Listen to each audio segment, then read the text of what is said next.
What is the origin and source of these things? God has decreed every act of evil that has taken place. Yes. And it's not like he's just trying to pick up the pieces. Okay. We do affirm that God holds men accountable.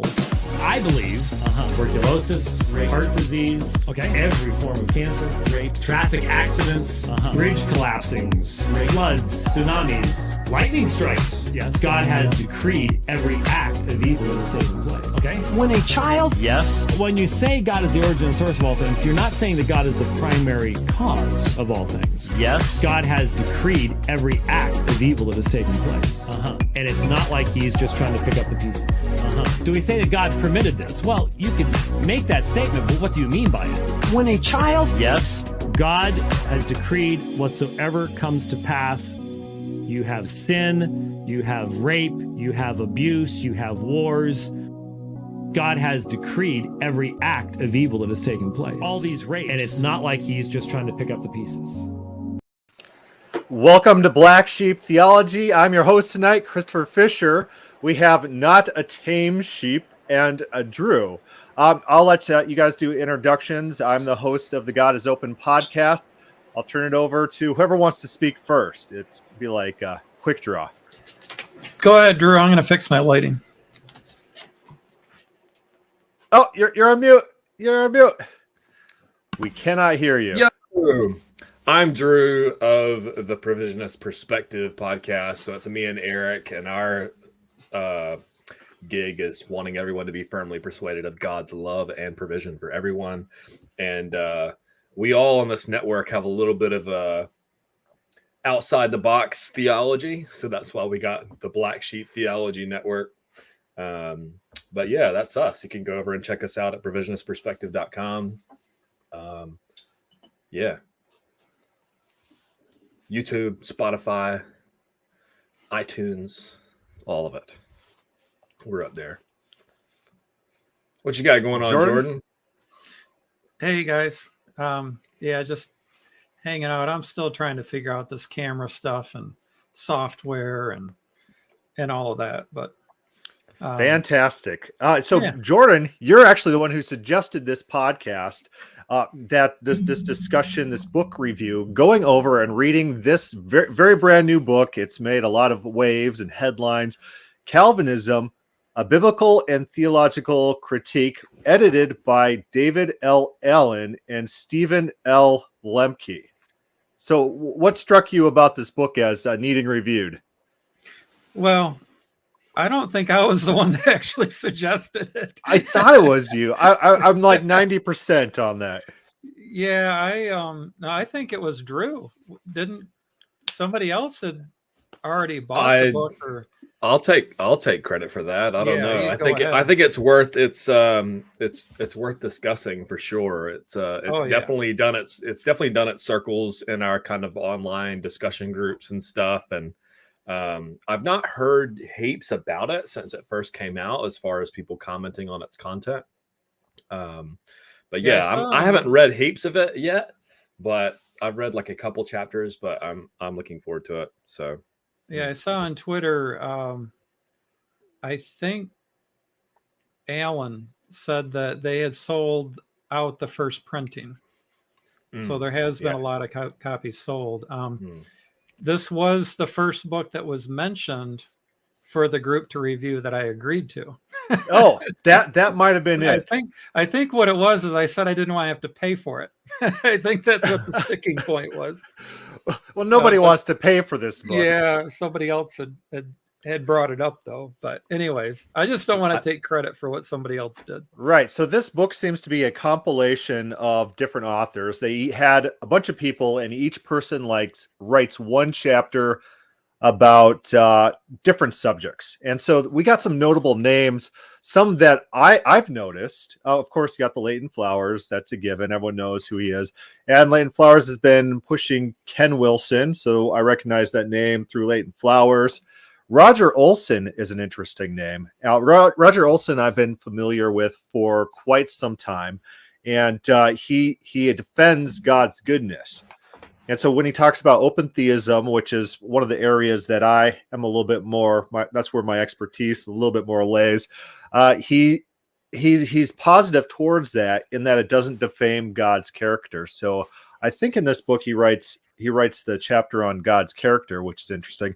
And the last name, I'll let you guys talk too. I'm not just going to try to dominate this, but Brian Apsgiano is the other name I recognized. And I got to be friends with him on Facebook. I was so happy because he has this this takedown of James White, the guy we heard in our introduction, and it's fantastic. And it's all Those about quotes are brutal, man.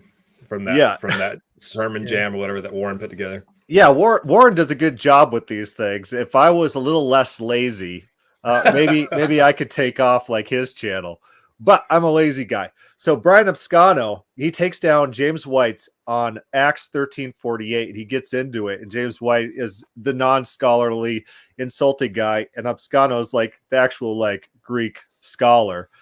And it's really funny. I got one line from Apsgiano about White. He says, "However, I have to confess that I found White's response to be disappointing and weak," because he actually invites challenges, "long on rhetoric and short on substance. One of White's main tactics was to pepper his comments with ridicule and expressions of shocked incredulity." It's like, yes, that's James White. To shocked incredulity is the Calvinist go-to weapon. And mockery. Yeah. It's like, you believe that? And then just cut to their face, like doing like wide eyes, like, how can you possibly believe those things? Oh, I'm shocked. I showed my wife Casablanca like yesterday. She'd never seen it. And it's like, I'm shocked there's gambling in here. Fantastic movie, by the way. Weird in today's culture, but sounds good. How about any names you guys recognized? I recognized a few of them. I mean, I know David Allen. I know David Allen, Adam Harwood. I recognized Ben Witherington, but I've not read any of him. I have a book by him, I think, on the homiletics of some epistles and stuff that Jonathan Pritchett recommended. Obviously, Ken Wilson, I recognize. I think it's a thoroughly.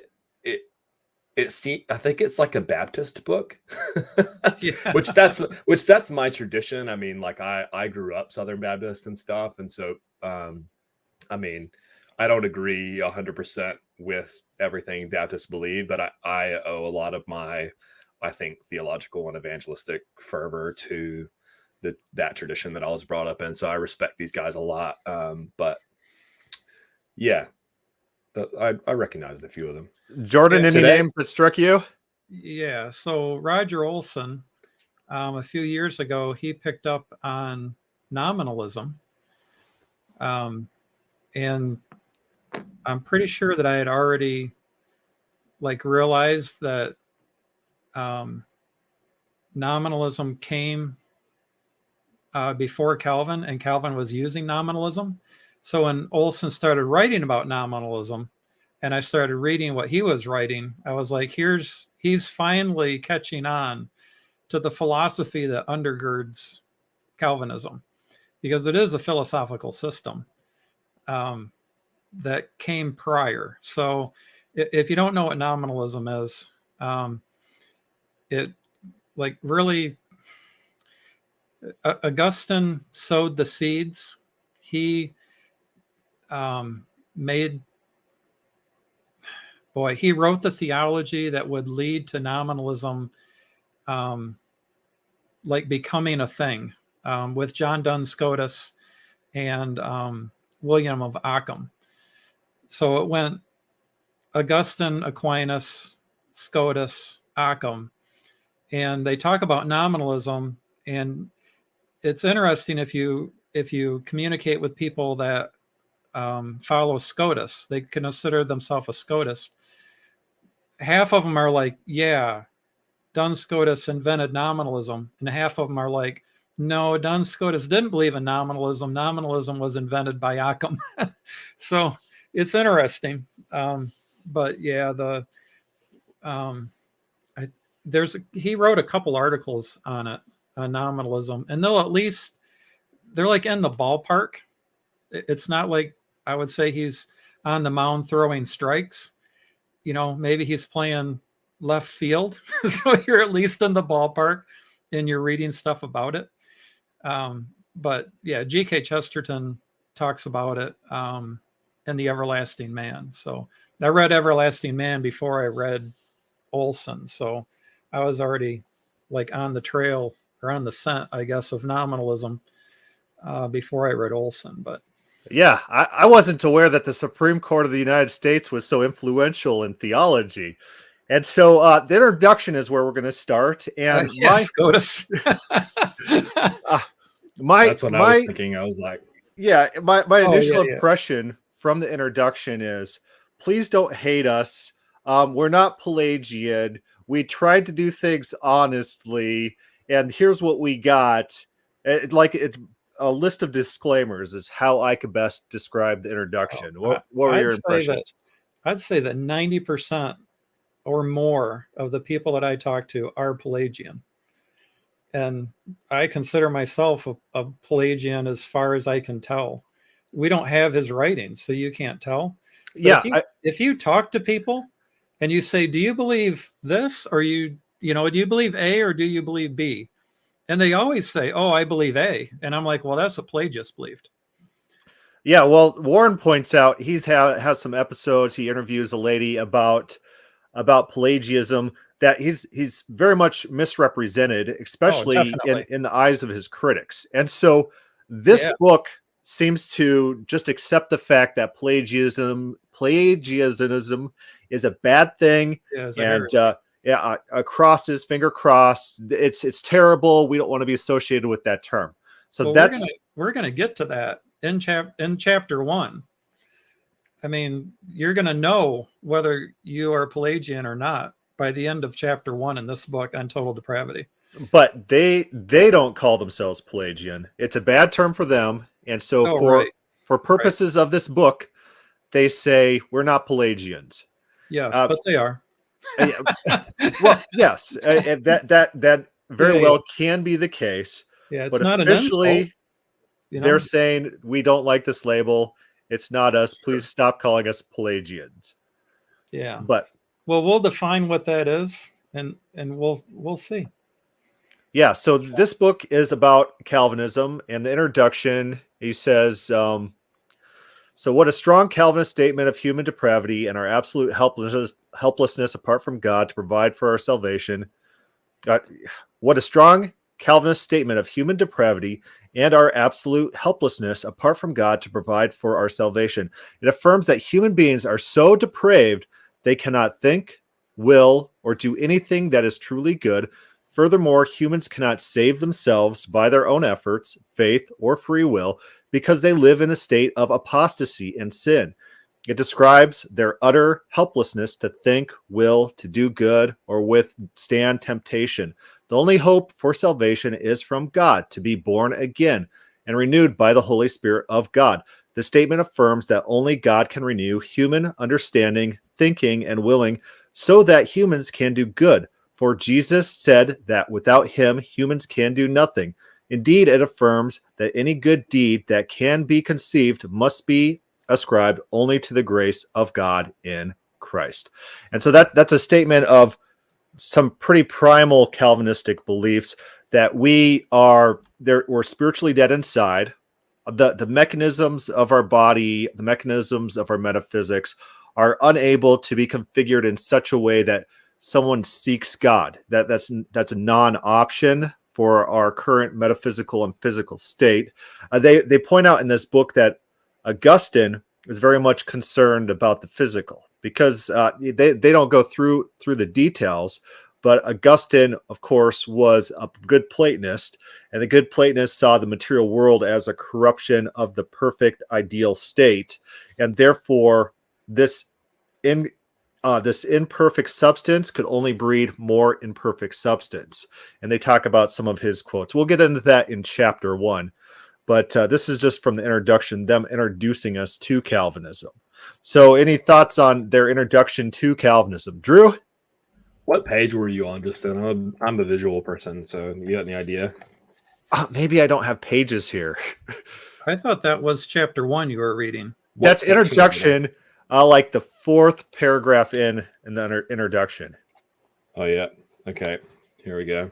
I hope we read the same book. That's fingers crossed. Oh, I see what you read from. Yeah. Okay, I see what you read from. Yep. Yeah, so Cool. just after that, they're going to get to the part about Pelagius. Dead air here. I'm trying to figure out where we're at. I mean, while you're figuring that out, I'll talk about my stuff. Okay, cool. Go for it. So right after that, they say God's prior initiative in salvation does not have to include Calvinism's paradigm of total inability or human will. So God's prior initiative, as far as I know, everyone believes that. Even Pelagius believed that. What's so funny about that is that not even just Pelagianism, but semi-Pelagianism is defined as man taking the first steps towards God. No one believes this. It's so incredibly ridiculous. I can't even handle it. Right. And then it gets into how similar to general Pelagianism do you have to be in order to take the label semi-Pelagianism. So I'd like to say I'm a semi-Pelagian, but not a semi-Pelagian. Yeah, so right after that, they say denial of total inability is not denial of total depravity, nor is it semi-Pelagianism. I have no idea how that statement can be true. That denial of total inability is not a denial of total depravity because your total depravity is what makes you completely totally unable to respond. Yeah, from what I understand, total depravity and total inability are generally used interchangeably. I guess they would say it's not semi-Pelagianism because of the previous sentence in terms of so they're saying God's initiative in salvation. Yeah, they're saying that Pelagius believed that you could be the one that initiated your salvation.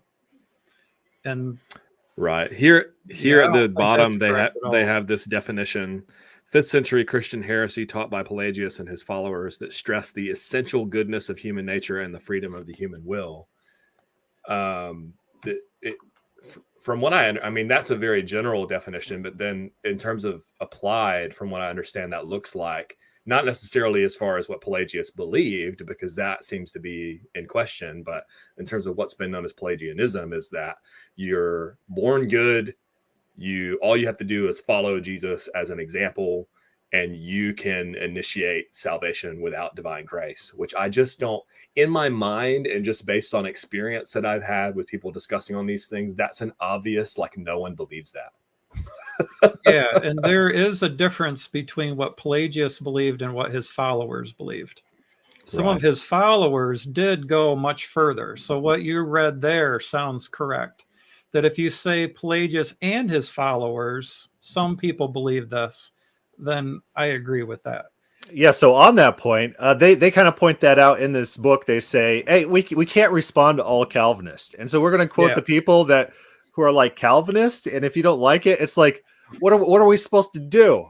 So we can't query all Calvinists to respond to all Calvinists and then make a list of people who aren't Calvinists because Calvinists don't agree with each other who the sources are. We're trying the best we can. Give us a little bit of slack and just understand it's an impossible task to make you guys happy. We can't make you happy. It never has happened in the history of humanity.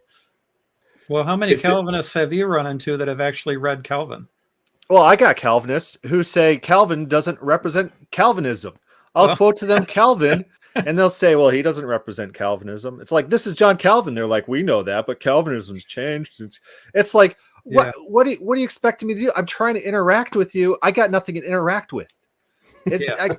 Exactly. we gotta go with the words written on the page, right? It's like, maybe we could both disclaim Calvin together. 1, 2, and then they won't do it. They won't do it. It's so funny. Yeah. So I guess the other things that I saw in the introduction is they say that Calvin was an amillennialist. I think that's what It says, for Muller to be truly a Calvinist requires the affirmation of other beliefs, such as baptism of infants, the identification of sacraments as means of grace, and an amillennial eschatology. And I tried to look into that, and I read everything that people said, made Calvin someone that believed amillennial. And from what I was finding, people were arguing that he was postmillennial. People were arguing that he was amillennial, and they were citing places. And I think I own everything that Calvin has written. So, but everything they cited, I was able to look up. They haven't translated everything Calvin's written unless you downloaded his sermons. Well, everything that they cited, I owned. So I went and looked it up, and I read, the whole thing in context. And I came away thinking that I don't know how anyone can say that Calvin was amillennial or he was postmillennial. You can say that maybe you think he was, but from reading all of the stuff, in my opinion, I would say it's more likely that he was postmillennial than he was amillennial. Yeah, so I kind of noticed that in the first chapter when they're quoting Augustine, and I'm looking up the references, and they're not very well cited, and so you have to do digging and reading, and then you're like, I guess if you read it a certain way, that makes the case for the point that you're stating, and it fits Augustine's belief, so maybe that's true. Yeah, you got like 80-20 that claim is accurate. Yeah. I think one thing that I noticed, at least in the total depravity chapter, because the only chapters I've read so far are Flowers chapter, the unconditional election chapter, and the total depravity chapter, is that there's a lot of footnotes in terms of primary sources and stuff, and they don't so as far as a book review, I would say my impression on this basically is that it's a little bit of a teaser or taster in terms of some of these things, and they'll say something like such and such said this, and I'll be real interested in that and want to hear the quote. And then they have some kind of work. I'm not like you, Jordan, I don't have these copies of stuff. And so then I'll be like, so I have to find this book and look this up, which I get in one respect, right? They have all these different authors and a limited amount of space to cover in. So they were probably given a certain number of words in that. I'm sure Adam Harwood in his recent systematic theology, his biblical theology, which is, big.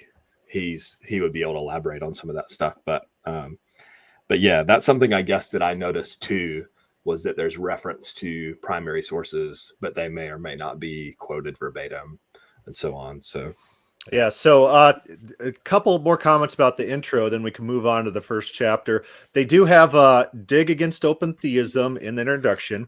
Yeah, and they say that all of these contributors oppose the, quote, openness of God, unquote, perspective that places such a high value on human free will. That's what I do. I'm like, human free will, and then I champion human free will. It's that's the highest value. I don't know. That it affirms God does not have exhaustive foreknowledge of the future. And so I was a little skeptical with this claim because they have people like Roger Olson. We already talked about him a little bit. He's kind of, he's like, I got friends who say, hey, why aren't you an open theist? He says, I could do a lot more good as a non-open theist. So he may even be a secret open theist writing in this book. I don't know how true this sentence is. Okay, so here's my question, though. The high value on human free will thing was, that's kind of a throwaway. That's ridiculous. Any idea what section that's in, by the way? Sorry, visual person here. It's near the end. The paragraph starts with, none of these authors in this project is Pelagian. That's the paragraph start. Yeah. So do you affirm that God does not have exhaustive foreknowledge of the future? Is that part of the sentence accurate? Do you agree with that? Is that correct? Is that a correct description of open theism? Not all open theists. Some open theists don't think that you can have knowledge claims about the future. And so an exhaustive foreknowledge of the future would have no propositions to query against.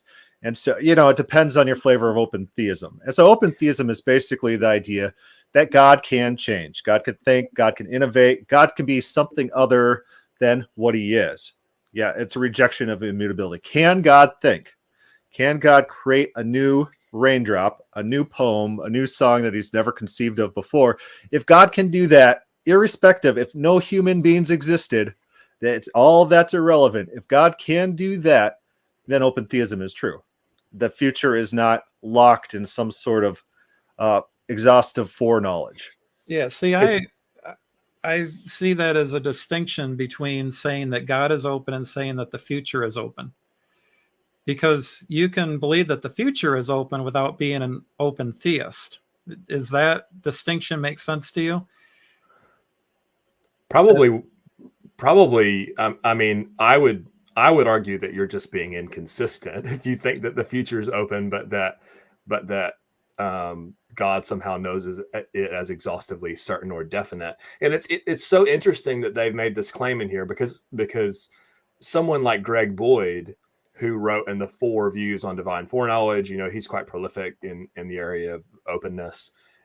He specifically says that I affirm exhaustive foreknowledge. I just don't affirm exhaustive definite foreknowledge. I believe that God's foreknowledge consists of possibilities in the future and not just certainties. And so it's interesting that that's sort of what they want to push back on.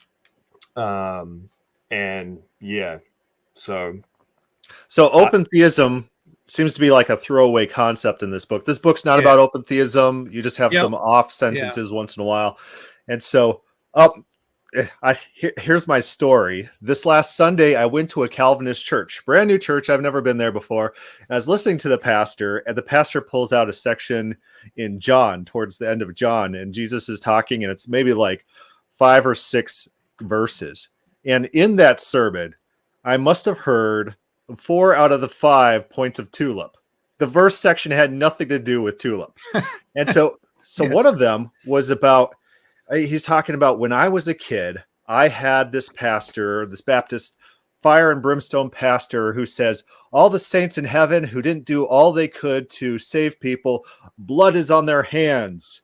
They're guilty of all the people that they failed to save. And, he's a good Calvinist, so he doesn't actually believe this. And he said, well, that pastor was wrong. And the reason is that God will save all who he has deemed to save. And this book actually talks, here's a paragraph here. Since reaching the lost is at the heart of God, this is why they wrote the book.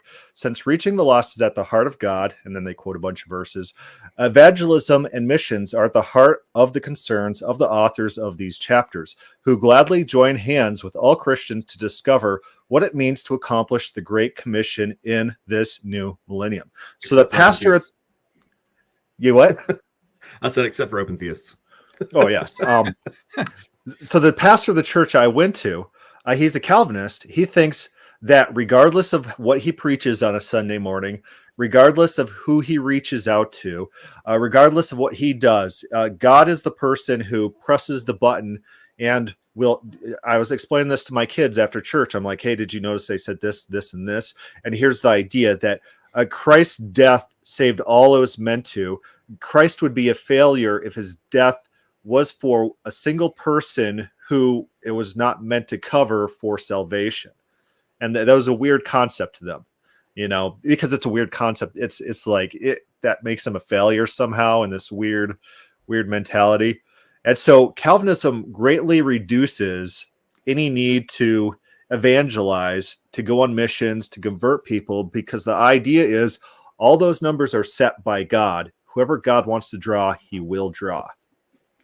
It's so interesting that they can hold in their minds these truths of God's, Christ's atonement saved exactly who it was meant to save. And they're speaking in this settled past tense sort of thing. And then you go on to press them on the evangelism thing, and they'll say, well, God uses means. God has ordained the means as well as the ends and stuff like that. And it's like, but so were you were not saved, right? Before you were not saved and not forgiven before you came to Christ, right? So you had to believe, but you were completely secure and never in any danger of perishing whatsoever as soon as Christ died for you, right? Even before eternity, because because you read the elect sovereign version, the English Standard Version, where it says Jesus was slain before the foundation of the world instead of from. So then I just, it's crazy making. But yeah, I mean, that's kind of an atonement thing that can be for a later chapter, but so chapter 1, section 1, a critique of total depravity. That's probably all we're going to have time for tonight, to go over some of these concepts of total depravity. So Jordan, are you a big expert on total depravity? Tulip, let's go over Tulip real quick. Tulip is the 5 points, and it was solidified in the Canon of Dort, which is quoted in this chapter for this particular example. Let's see. It says critique of total depravity. So total depravity, man could do nothing good. You can't come to God. The U stands for unconditional election. That means there's not a value within you that God found and pointed out in order to save you. He's saving you not based on your own merits, but of something that's not within yourself. Limited atonement. We already talked about that a little bit.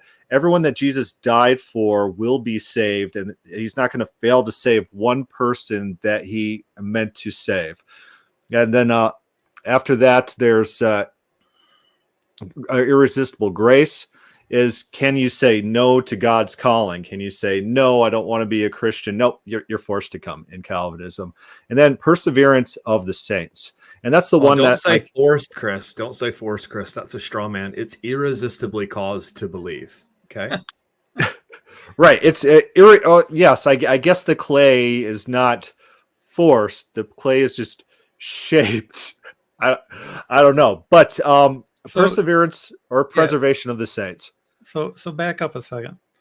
Sorry to say that. Back up a second. You used the word merit. Do you see the sentence you were reading where it says merit in their description of total depravity? That people do not merit salvation. You said something like that. Well, yeah, I'm sure. I'm not seeing the sentence, so you'll have to just go ahead and tell us about it. Yeah, you just read it. Well, look for it while I'm reading this, okay? So Romans 11:6 says, and if by grace, then it cannot be based on works. If it were, grace would no longer be grace. So what Paul is saying there is that grace that's earned by works is no longer grace. And things that you earn are merited. So this is the verse, Romans 11:6, that is taken to be used to say that we do not merit grace. Here's the thing. Well, think about it a second here. Think of the phrase, an idea has merit. An idea doesn't earn anything. Your idea has worth. And that's what merit means, both to earn something and to have worth. And the reason they use the word merit, and they cite Romans 11:6 for that, because the Bible, there's no verse that says that we don't merit salvation or that we don't merit grace. It says we can't earn it. But they change it from earned to merit, and then they use the word merit to mean worth. Because if you have intrinsic worth and value, then God would give you the gift of faith. But everybody does have intrinsic worth and value because they're made in the image of God. Like exactly. And that's the interesting thing too, because you're getting into the whole Augustinian anthropology here, where I was reading Calvin's commentary once upon a time. And I don't know if he's consistent in this throughout his view, but he talks about how the image of God in man was obliterated, is the word Correct. that he uses. And so, of course that tracks. And it's interesting because it seems to me in my conversations with my Calvinistic brethren is that they believe that if faith is freely exercised in the sense that you can either choose to follow Christ, choose to put your trust in him, or choose not to, versus if it's caused if it's caused, it becomes a faith that's non-meritorious. But if you do it freely, then it becomes something that you deserve because you were better or you did better and so on. So there's, when they have baked into their idea of faith with irresistible grace, such that if irresistible grace isn't in there, then you believe that something that you do, i.e. a work, saves you. Versus if you're just passive and then you get regenerated and you believe, and then you're not doing, but you are doing something. You're trusting in. And then you get the right, but explosion. But that's what they don't believe. They do not believe that you do something to be saved, and that's explicitly explained by Lorraine Boatner in the Reformed Doctrine of Predestination. And that just can't be, I feel like that's kind of like the Protestant hang up, right? Is that we equate do like with works, a verb, like anything that you do with your will or your conscience with works. Whereas believe is a verb. It's something that you do it, like, right? Don't you do all verbs? So belief for you wasn't a verb. It was something that was just given to you as like this substance. And then you're still saved through faith, right? So then you still did something. So here's how I look at it. And the Pharisees come to Jesus and they say, what must we do to do the works of God? And Jesus says, to do the works of God is to believe in the one God sent. Therefore, according to Jesus, believing in Jesus is a work. Unless he could have been using the phrase by believing in Jesus, believing in what his teaching was, which had a primary moral component. Okay, so let's go now to Romans 10, where Paul says, if you confess with your mouth and believe in your heart that God has raised Jesus from the dead, then you will be saved. If you are talking with your mouth, you are doing something. If you are believing in your heart, again, those are things that you do. Things that you do are works. But things that you do aren't works, though. I think that's the point. I think that's the point. Right. So let's walk it all the way through. All right. So in John, 1 John, he says, if we confess our sins, right? The first chapter is about total depravity. So we but that's what we're going to get. That's what we're talking about. We're doing irresistible grace right now. Bring us around to that. Yes, I'm going to. Just be patient with me a little bit. Okay. So John says, if we confess with our mouth that Jesus is Lord, if we confess our sins, which would be things that we do, he is faithful and just to forgive us of our sins and to cleanse us from all unrighteousness. So cleansing us of all unrighteousness comes after confessing our sins. And then James says that Abraham believed, and then it was credited to him as righteousness. So believing God is something that he did. So let me just give you a real quick story. A guy goes to Niagara Falls and he strings a rope across the falls. He walks across and back with a balance pole, and a crowd forms and they cheer. And he says, who thinks I can walk across and back without the pole? And the crowd cheers. So he walks across and back. He pulls out a wheelbarrow. He says, who thinks I can walk across and back with the wheelbarrow? The crowd cheers. He goes across and back. He fills it with 200 pounds of bricks. And he says, who thinks I can push the wheelbarrow across and back? They cheer. He does it. He comes back, he dumps out the bricks, and he says, who thinks I can put a person in this wheelbarrow and go across and back? The crowd cheers. And he says, who will get in the wheelbarrow? That is trusting belief. That is faith working, where you are willing to step into the wheelbarrow. So it's not just believing that the guy can put a person in the wheelbarrow and go across and back. It's you actually getting in the wheelbarrow. Now let's take that and apply it to total depravity. In Genesis and so real quick though, in Ephesians 2:8-9, when it says, for by grace are we saved through faith, and that not of ourselves, it is a gift of God, not by works.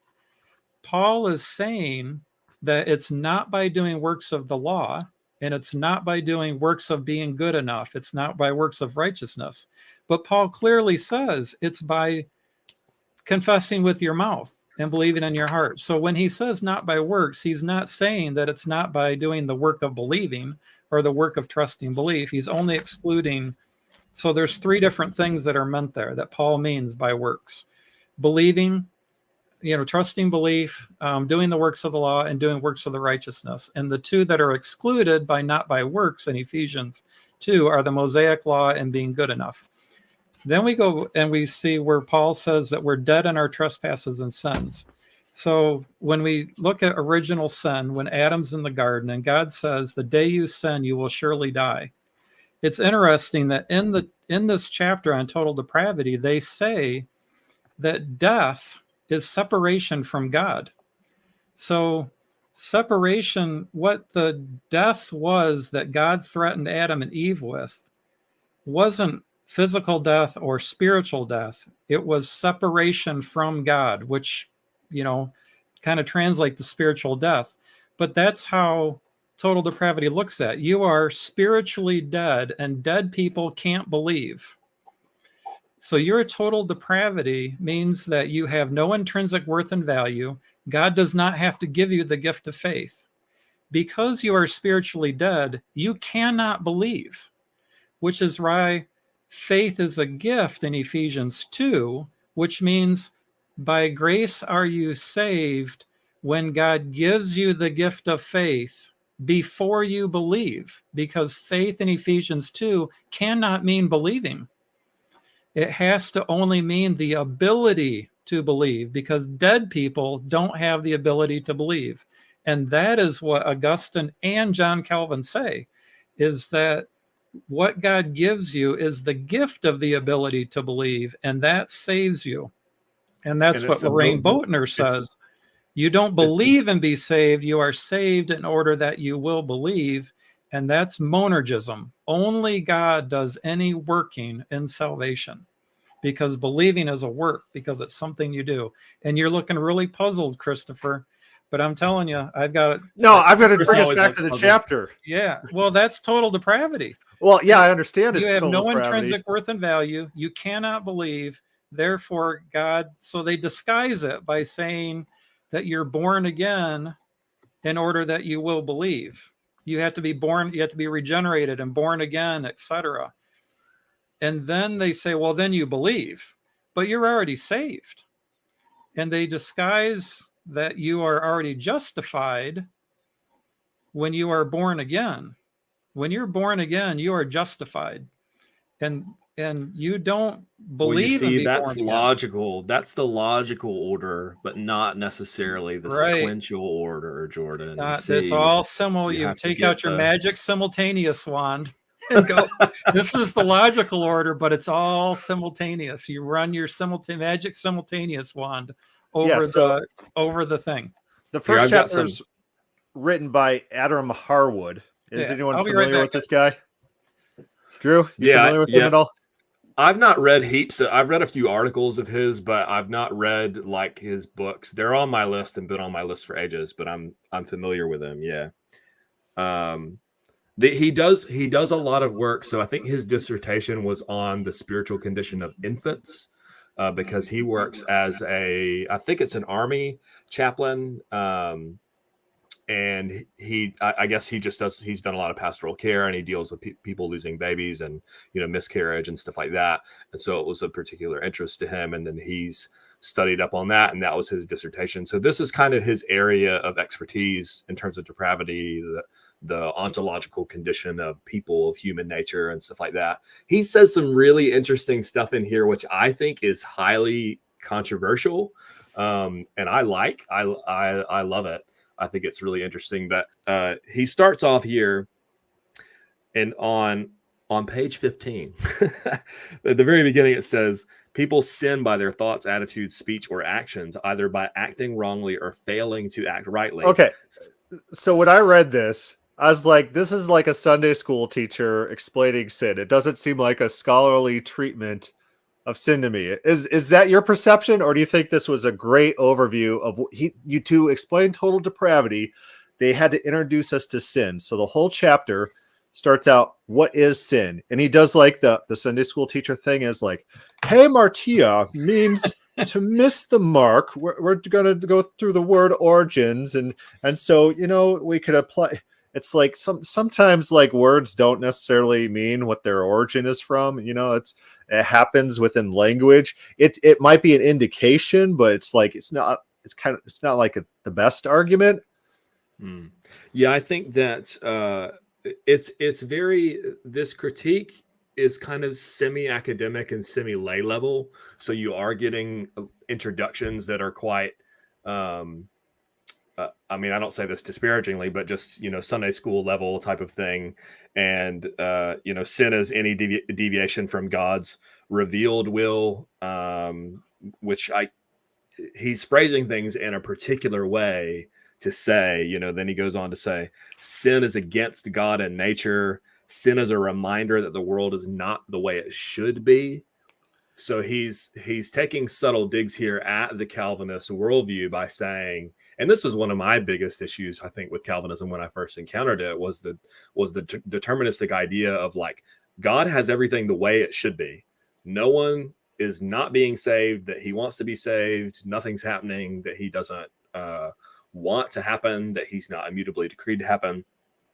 And so I think I had highlighted this, sin as a reminder that the world is not the way that it should be, because I think that's a really important apologetic, a really important theodicy and stuff. It's an interesting rhetorical phrase. I'll give it that. Yeah. It has rhetorical power. Yeah. Yeah. Which I will say, you talk about people like R.C. Sproul, James White, they are rhetoricians. They're very effective communicators with these little bite-sized kind of phrases and stuff that stick in your head, that are repeatable and so on. And I think there's good in that. What's wrong with you people? Yeah. How dare you? Yeah, so like scholarly articles on sin, like I think there's an article on JSTOR about sin in the Old Testament or the Hebrew Bible, and it's anything that puts you in wrong with another person. So if you make like a treaty with someone or a promise with someone, and then you violate that promise, God's not like necessarily involved in that. God is in the Old Testament a treaty or promise or contract enforcer, but the violation is primarily against your brother with whom you've made that treaty. And so that's an interesting Old Testament view of what sin is. Anything that puts you in wrong with another. And it doesn't even have to be a moral thing. It's like, I promised to mow your lawn on Saturday and you promised to do it the week before or something, and you did your end and then I failed to do my end. Well, I just kind of violated you. That's a sin. And I think one thing that emerges to me around these discussions, and something that was said in here, I can't remember exactly where it was, but it was talking about sin, and then it went on to quote all of these different things. It was like a church father or something. I think it was Athanasius, actually.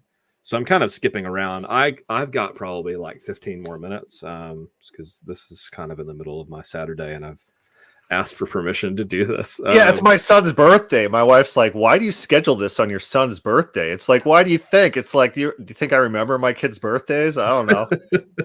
Is this where Athanasius says, what sin can a child that is 1 day old commit? It is, and it's not going to be helpful to me because you don't have page numbers, and I'm still trying to find.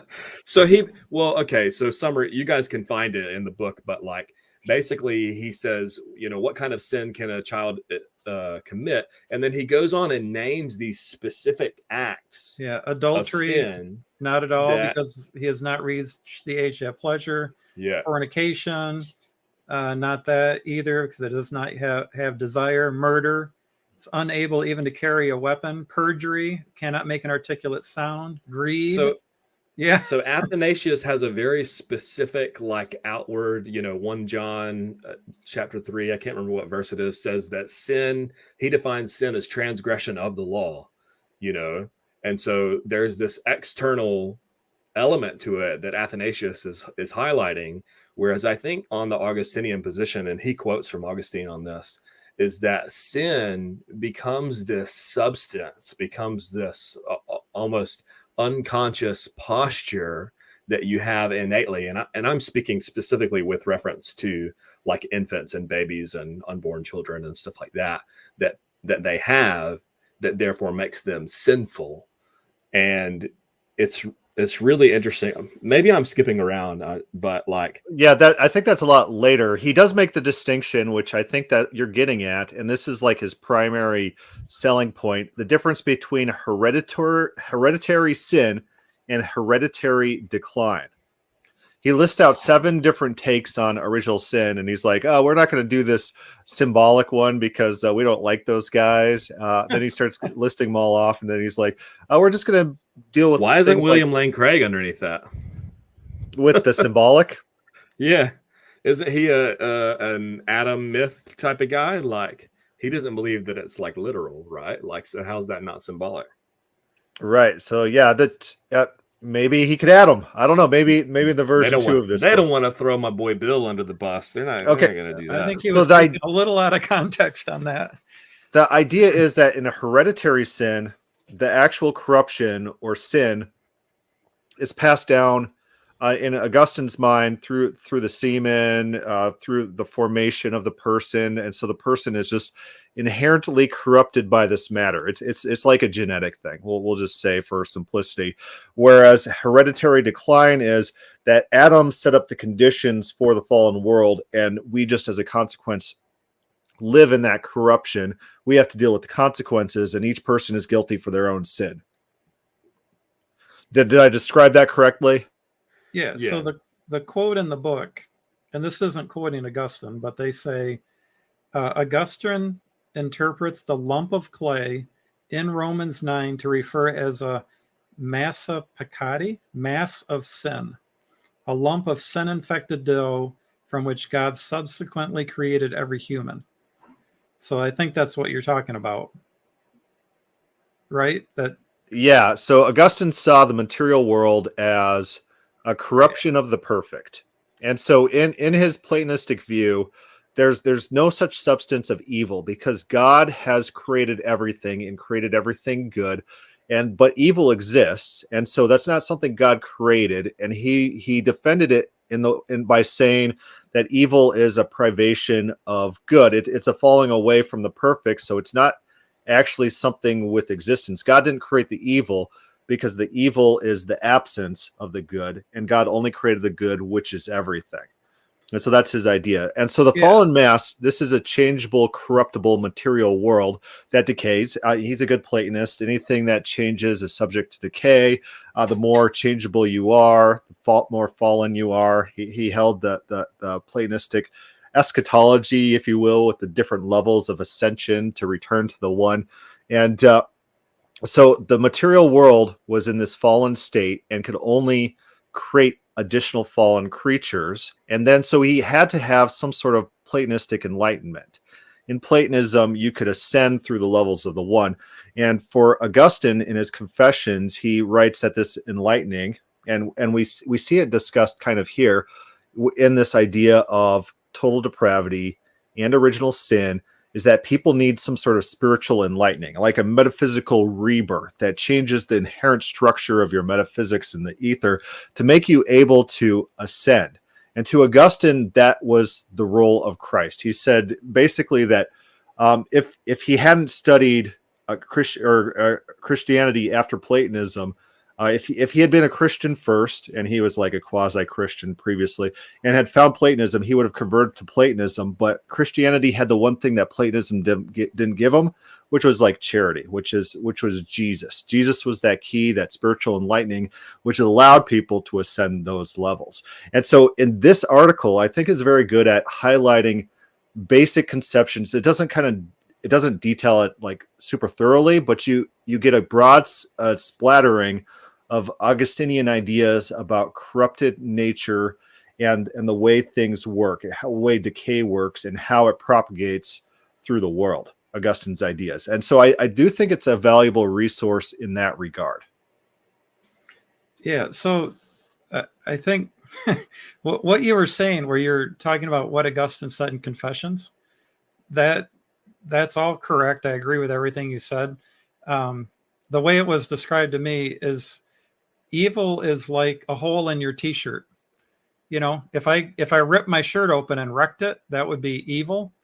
But evil would be the absence of t-shirt. So it's the absence of good. So it doesn't exist. And, you know, you hear that described as Augustine's view all the time.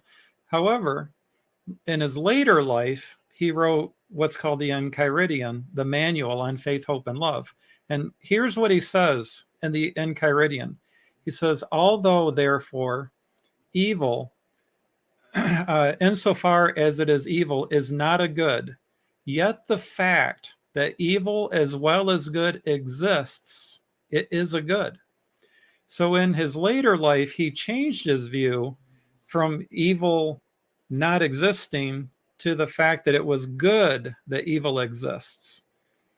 So he changed from evil doesn't exist to evil does exist, and it's good that evil exists. That could be just be due to the fact that language is inherently imprecise, and you know, you might say things that might be apparent contradictions, but context. Well, yeah, let me read the rest of the sentence. For if it were not a good that evil should exist, its existence would not be permitted by the omnipotent good. So he really says that it's good that evil exists. And Calvin quotes him in saying this, that and then there's there's the bigger question of why is it, because Arminians, Calvinists, and Provisionists are going to differ significantly on the answer to the question why. Like, if they agree with that, I think there would be many people that would in principle, that it's good that evil exists. Why is it good? But I don't want to derail us too much on that. Maybe we should get to the I just wanted to point out that Augustine held both views.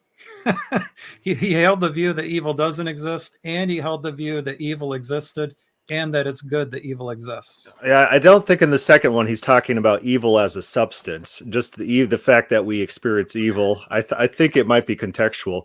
But moving back to the book, I think it's interesting how they talk about Augustine a lot. I didn't see very much about John Calvin, which is okay. Really, John Calvin is just echoing a lot of what Augustine ever talked about. But they always use this phrase, and I think it's really funny. He's like, they'll say, hey, this is a verse, and this is how Augustine interprets this verse. And I'm like, I don't feel like Augustine's interpreting verses here. It feels like Augustine's just doing monologues about his own theology and then just alluding to a verse. It doesn't feel, for most of the quotes, it's like I don't feel like he's actually doing an interpretation. Sure. Yeah, that's a fair point. Augustine, again, he was fundamentally a rhetorician again, right? Like, so he's rhetorically building arguments in this way, making, like A.W. Pink just randomly like spiels and then chucks in a verse citation that he's talking about that he alludes to that. But so I don't think Augustine's sitting there reading this verse and be like, what can this mean? But maybe he'd be like, I think he's more like, here's a verse. How can I use that for my theology? That seems to be his thought process. But they do throw out a bunch of verses that Augustine uses. Job 14. I do like how they are focusing on Augustine. And Augustine really is the first Calvinist, first quote unquote Calvinist. Father of Reformed theology.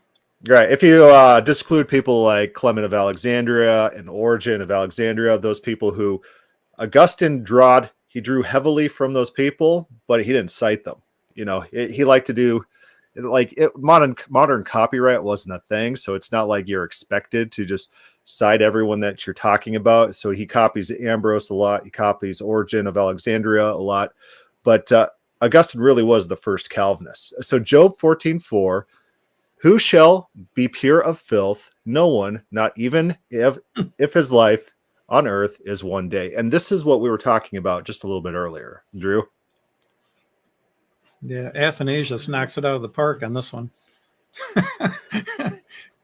You got that page, Drew? I do actually. Are you talking about Job 14:4? Yeah, what Athanasius said about that?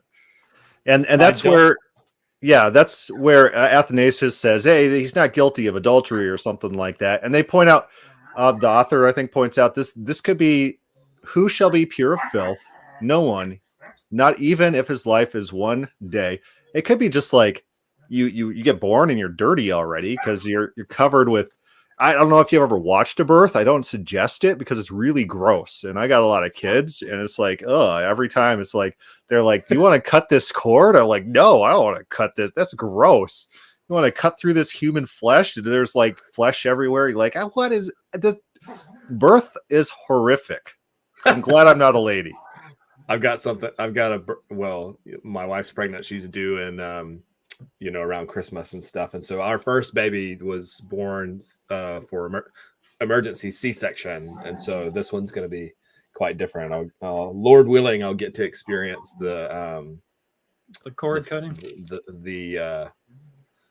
I'm trying to be politically correct here, but just the visceral rawness of childbirth. I don't know what you would call it. Yeah, I mean here, so it's interesting what I found through reading this, and I should probably go soon, but is that he quotes Athanasius here, so which we've already talked about. And whether this is a strength or a weakness, I will let viewers decide. But it seems to me that in this chapter, at least, there's a lot of quoting people to say, these people agree with us, which I think is compelling to some people. I'm the type of person that's like, I find that interesting, but I don't care. It felt like that could be an index or an endnote or something like that. Right.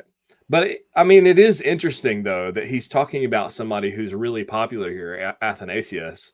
And if you're going to use this as a proof text, like he highlights the other possible interpretations here, and that this issue sounded like it was an issue in Job 14:4. And Chris, maybe you can speak to this a little bit more, was the Septuagint and its Greek influence. And maybe that's the, Hellenization of the Septuagint and stuff coming through with the translation.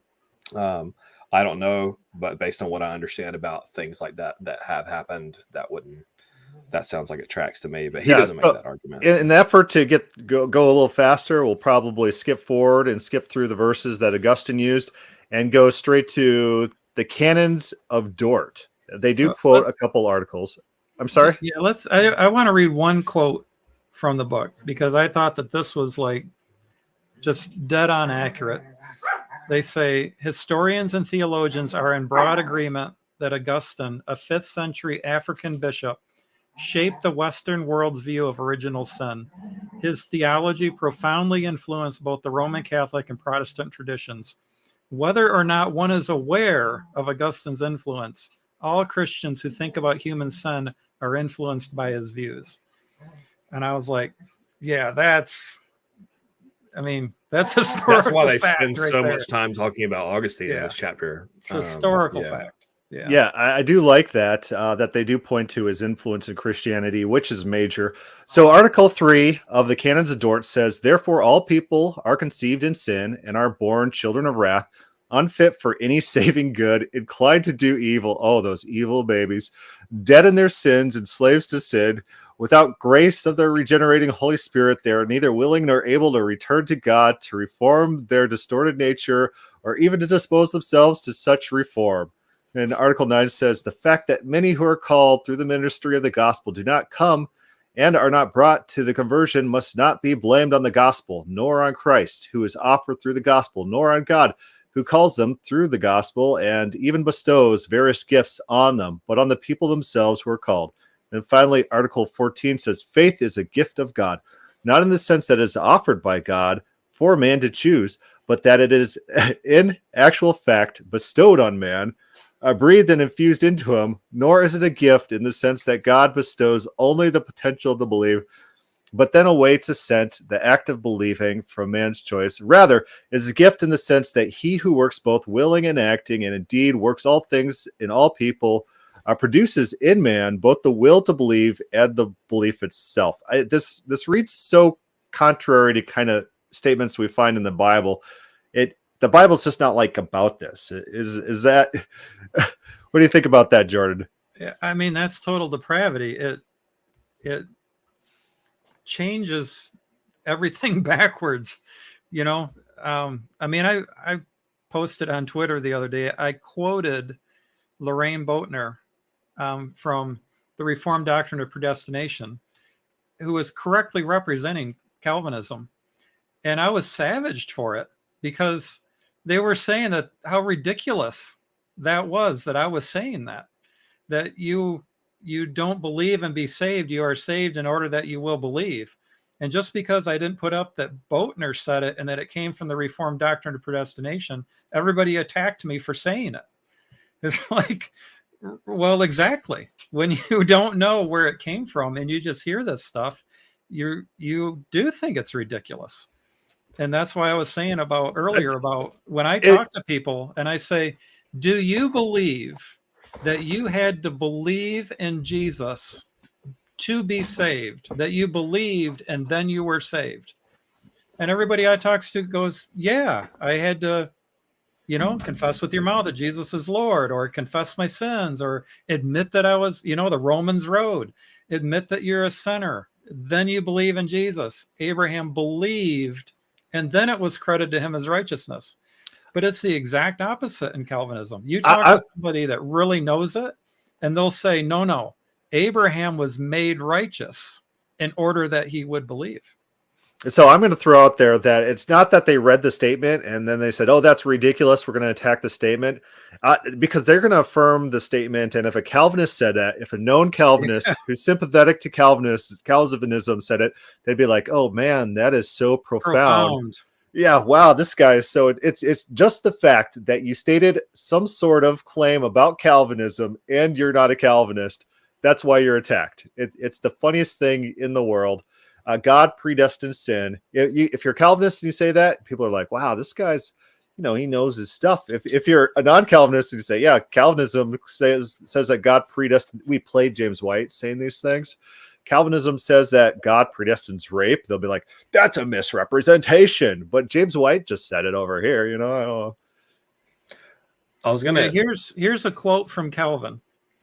Unless we would elude the plain and confessed meaning of the evangelist, and he's talking about Paul, back to the quote, that few receive the gospel, we must fully conclude that the cause is the will of God, and that the outward sound of that gospel strikes the ear in vain until God is pleased to touch by it the heart within.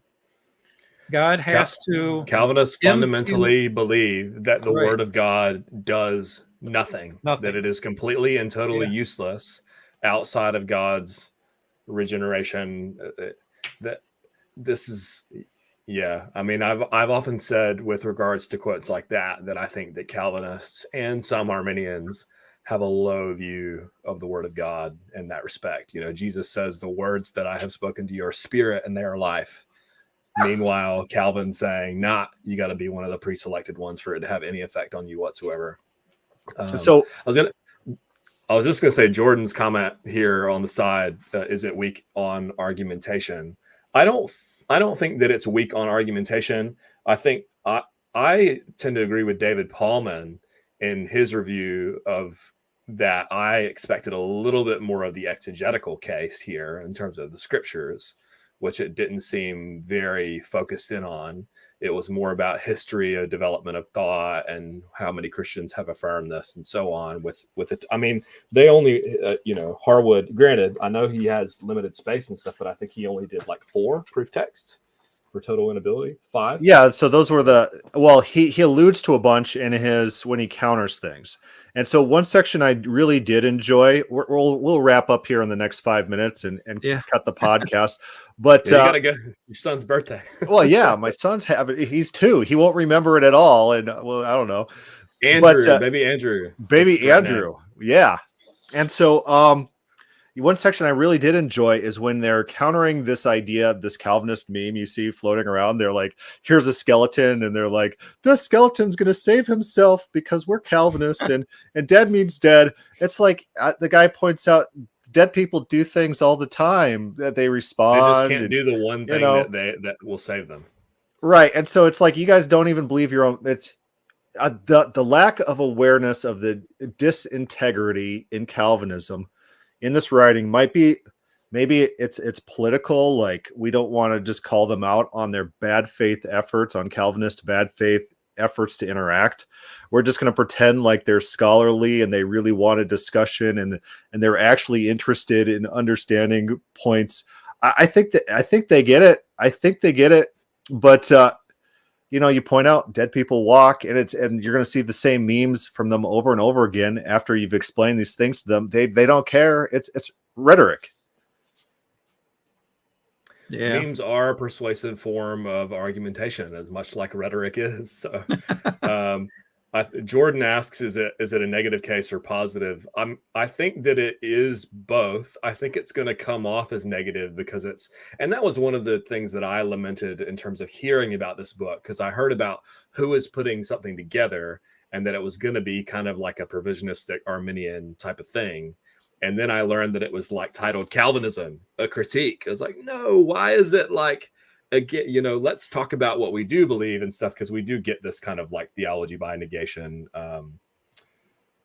complaints and stuff. But all right, Jordan, 2 minutes. What are your closing thoughts about the introduction and total depravity chapter? Yeah, so I found that quote. He says, all Christians should affirm that sin separates them from God. And I think that that's correct, that there was an original sin. Adam did sin, and that sin separated us from God. That's what it means that where Paul, or as at Hebrews, where he says, by one man sin entered the world, and death passed to all men, that death is separation from God. We are born separated from God, but we are not born guilty of Adam's sin. So that if you don't live long enough to believe, or you don't get placed in a baptismal fount by your parents or some kind stranger, that you're going to go to hell. As far as the chapter, I thought that they did a decent job of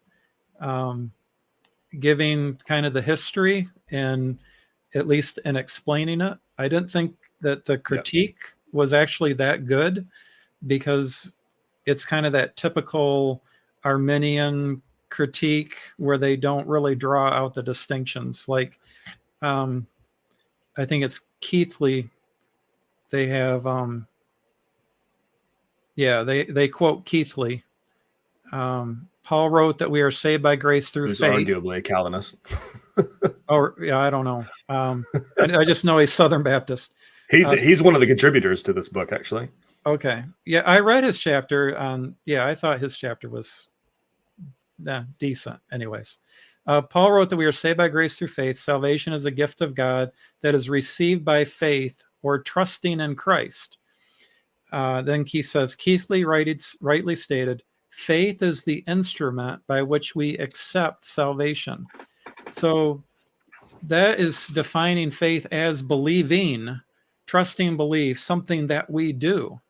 It's not what R.C. Sproul and Calvin and Augustine, and Boatner, that's what they mean. A.W. Pink. What they mean is that when God gives you the gift of the ability to believe, that saves you. You are regenerated, born again, given a new heart. You're made alive, and you are saved. You are justified. You are converted. Repentance is a gift of God, Calvin says. Conversion is a gift of God, Calvin says. All of this stuff is, if it's monergism, the only one doing any work is God. And that means that people cannot have intrinsic worth and value. Because if people did have intrinsic worth and value, and it's up to God to give them the gift of faith, the one thing they need to not spend an eternity in hell, then God doesn't give it to them. That's all they need, is for God to give them the gift of faith. Why doesn't he give it to them? Well, they say because people don't merit salvation by saying that merit means worth, and you are not, you do not have worth. And, God's just not gracious enough to give you the gift of faith. It's very backwards. All right, Drew, 2 minutes, closing thoughts about the introduction and the total depravity chapter.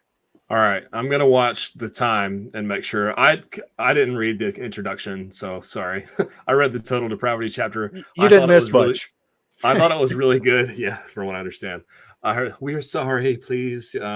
Anyways, it's a good history. It talks about development. I think that it's really interesting seeing a lot of what Augustine believed there.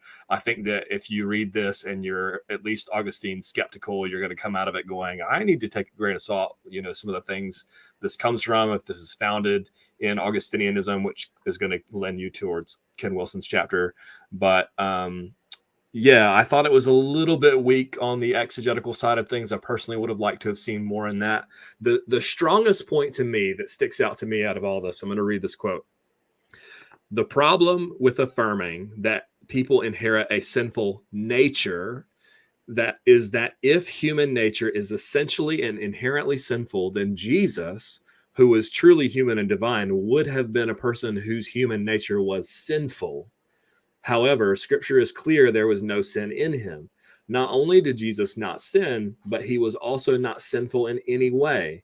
If one affirms that human nature is essentially and inherently sinful, and one denies that Jesus' human nature was sinful, then one would be affirming that Jesus' human nature was not truly human, a conclusion which would fail tests for orthodoxy that had been in place since the early ecumenical councils. Never mind the fact that John writes under inspiration that if Jesus didn't come into the flesh, then he's an antichrist. Let's talk about the ecumenical councils. But I think that's a really compelling point as far as the nature of Christ and human nature and stuff. And I think some of his comments on that are going to startle people in terms of the kind of Pelagianism versus Augustinianism conversation. And I'm looking forward to reading more in his biblical theology on the human nature and how he's kind of shifted a little bit on his view on this. This is just a little bit of a taster, I think, on that. But that was almost exactly 2 minutes ago. Right. Absolutely. I did have that section as well highlighted. That is interesting. And it's interesting to talk to Calvinists because they have the Platonistic value set in which the material world is fallen. That, and so Jesus really... the Jesus part can't be the God part because the Jesus part has changing parts, and then God has to be pure simplicity. So it's always funny to press them on this issue and watch them squirm. But my overall impression of this book so far, the introduction is all, please don't hate us. Please stop calling us Pelagians. And we're trying to be honest. Please, it's kind of skippable. The good parts of the critique of total depravity, as have been stated already, that they talk about historical sources and historical thoughts and precedents, and they kind of give that Sunday school overview of what we're talking about, what is sin, and then a little bit more detailed on what are some various takes and ways to take original sin. What I didn't like was that at a lot of times it felt like dueling pianos, you have a verse and it's like, they read the verse like this and I read it like this. It's like, well, okay. It's like, maybe like a little bit more discussion. Why is their reading specifically wrong? And what makes yours a better alternative?